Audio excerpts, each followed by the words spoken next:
Al-Imam Malik berkata, "Faman lam yakun yauma idzin dinan falan yakun al-yauma dinan." Apa yang di zaman Nabi sallallahu alaihi wasallam bukan agama, maka zaman sekarang tidak bakalan menjadi agama. Tidak mungkin.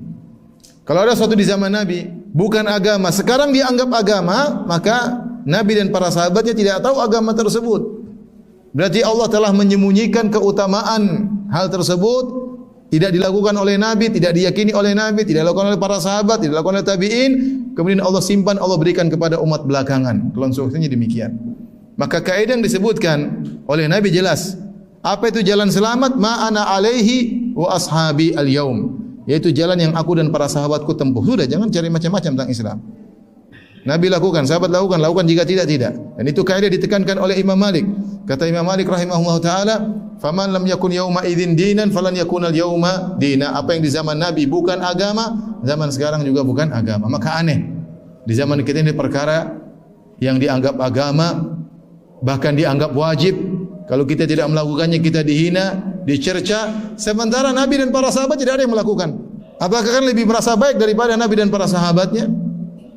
Perkara itu baik atau tidak? Kalau itu baik, kenapa Nabi dan para sahabatnya tidak tahu dan tidak pernah melakukannya?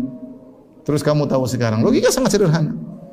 Seperti logika inilah yang merasa bisa melakukan kebaikan-kebaikan meski tidak dilakukan oleh Nabi dan para sahabat, yang menyebabkan terjadi perpecahan.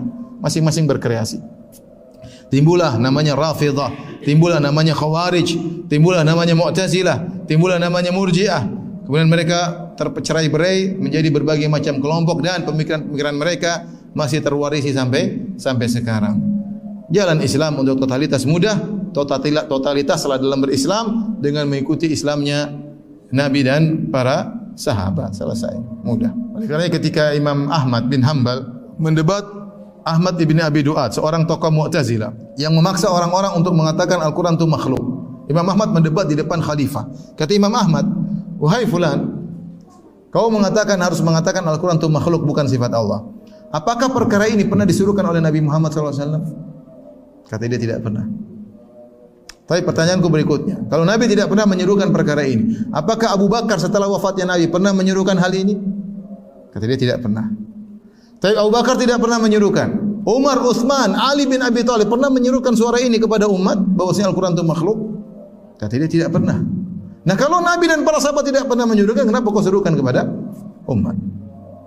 Kalau kita mau terapkan ini banyak sekali, kita bisa bantah akidah-akidah yang menyimpang. Apakah akidah ini pernah disuruhkan Abu Bakar dan Umar? Enggak pernah. Ya sudah, ngapain kita meyakini hal tersebut? Demikian juga ibadah-ibadah yang menyimpang. Ibadah ini pernah dilakukan oleh Abu Bakar dan Umar atau tidak? Mana yang lebih mengerti tentang ajaran Rasulullah SAW? Mana yang lebih cinta kepada Nabi SAW?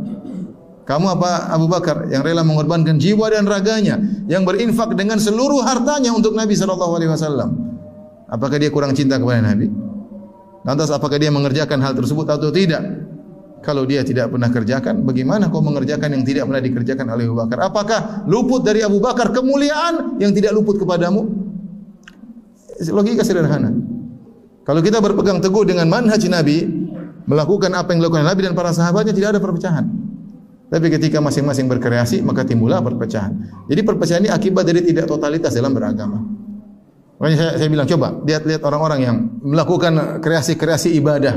Seperti di Mekah. Kalau kita habis tawaf, ada solat 2 rakaat setelah tawaf. Setelah itu kita sa'i. Sebagian orang Indonesia setelah sa'i solat lagi 2 rakaat. Tapi umrahnya Nabi cuma selesai sa'i potong rambut. Kenapa kau bikin lagi solat 2 rakaat setelah apa? Sa'i. Kreasi.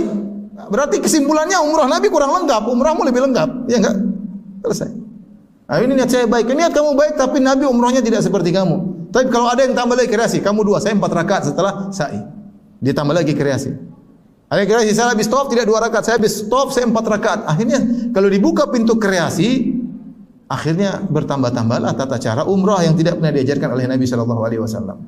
Kita bilang solat 2 rakaat setelah sa'i bid'ah, tidak pernah dicontohkan oleh Nabi. Tertolak. Kenapa? Karena kau menganggap umrahmu lebih baik daripada umrahnya Nabi SAW. Seperti Ibnu Umar menegur seorang bersolawat setiap habis bersin. Ketika wahing dia bersin, dia mengatakan alhamdulillah wassalatu wassalamu ala rasulillah. Enggak boleh. Zikir setelah bersin cuma apa? Alhamdulillah atau alhamdulillah rabbil alamin. Kamu bersolawat kapan-kapan saja boleh, tapi jangan kau jadikan solawat itu adalah rangkaian dari zikir bersin. Hashim, alhamdulillah alamin, salatu wassalamu ala Rasulillah. Enggak boleh. Karena kalau berkreasi dibuka pintu kreasi orang, ada yang bersin coba kemudian dia baca alhamdulillah kemudian dilanjutkan Al-Fatihah. Hashim, alhamdulillah alamin arrahmanir rahim maliki yaumiddin, ya kan orang kreasi akhirnya. Jadi kalau kita buka pintu kreasi ibadah, umat terpecah belah. Ketika orang sudah terbiasa dengan kreasi baru, kemudian kita hadirkan yang aslinya, kita dimusuhi. Ini aslinya seperti ini, Nabi dulu seperti ini. Enggak, lebih bagus kreasi kami. Sudah mau diapain? Ini terjadi.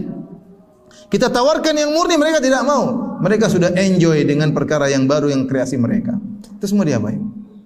Kreasi dalam ibadah, kreasi dalam syariat, kreasi dalam akidah. Jadi umat terpecah belah. Maka kata Syekh Muhammad rahimahullah taala, hendaknya seorang merenungkan yang berharap pertemuan dengan Allah, merenungkan perkataan Nabi Muhammad SAW yang benar dan dibenarkan dalam pembahasan ini. Terutama sabda beliau, ma ana alaihi wa ashabi. Jalan yang benar adalah jalan yang aku dan para sahabatku berada di atasnya. Ya li hadhil mau'izati law wafaqat minal qulubi hayatan. Sungguh nasihat Nabi, nasihat yang mengena, seandainya pas mengenai hati yang hidup, ya. Kan banyak orang nasihati mereka tidak peduli. Mereka anggap kreasi mereka lebih baik. Mereka anggap kreasi mereka lebih baik. Kalau ada yang berusaha menjalankan sunnah Nabi, maka dituduh yang tidak ya. Tuduh yang tidak ya.